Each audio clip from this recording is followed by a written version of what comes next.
ইতালির মিলানে woman's story of destination নারীদের গন্তব্যের গল্প নামে সোশ্যাল মিডিয়া ভিত্তিক গ্রুপের আয়োজনে বাংলা বর্ষবরণ 1431 উদযাপন করেছে প্রবাসী বাংলাদেশিরা। বাচ্চারা অনেক বেশি খুশি হয়।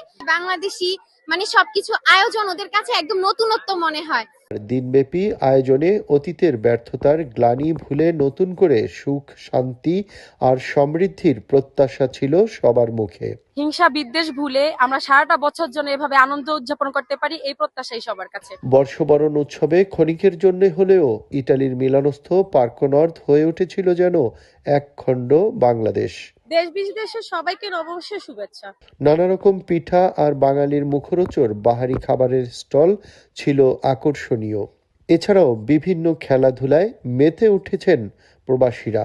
আয়োজকরা বলেন, নতুন প্রজন্মের মাঝে বাংলার কৃষ্টি ছড়িয়ে দিতেই আমাদের এই আয়োজন। আমাদের নতুন প্রজন্মকে এই বাংলা বর্ষের যে আয়োজনটা, এটা দেখানোর জন্য, বোঝানোর জন্য আমাদের এই আয়োজন। আয়োজনের তত্ত্বাবধানে ছিলেন শিলা, মিলি, তিশা, রিপা, মিনি, ফ্লোরা, সাথী, রোজি এবং ইতি প্রমুখ। বাঙালিয়ানটা যেটা, এটা আমরা আর কি একটু সবার মাঝে আমেজ ছড়িয়ে দিতে চাই।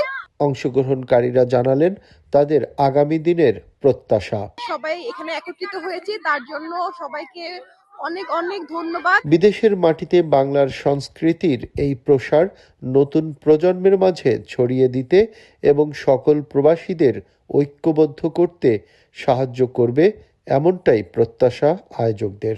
এইভাবে আমরা যেন এগিয়ে যেতে পারি সবসময়, এই বিদেশের মাটিতে আমাদের সংস্কৃতি যাতে ধরে রাখে। বাংলার নববর্ষ পহেলা বৈশাখ, এই অনুষ্ঠানটা, এই উদযাপনটা আমরা সব বাঙালি বাচ্চাদের মধ্যে ছড়িয়ে দেওয়ার জন্যই এই আয়োজন। সকলের মাঝে ছিল বাঙালি উৎসবের আমেজ।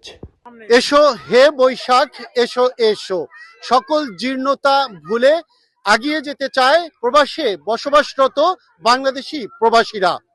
পহেলা বৈশাখের মধ্য দিয়ে নতুন প্রজন্মকে শিক্ষা দিতে চায় বাংলাদেশের কৃষ্টি, এমনটি প্রত্যাশা ইতালি প্রবাসীদের।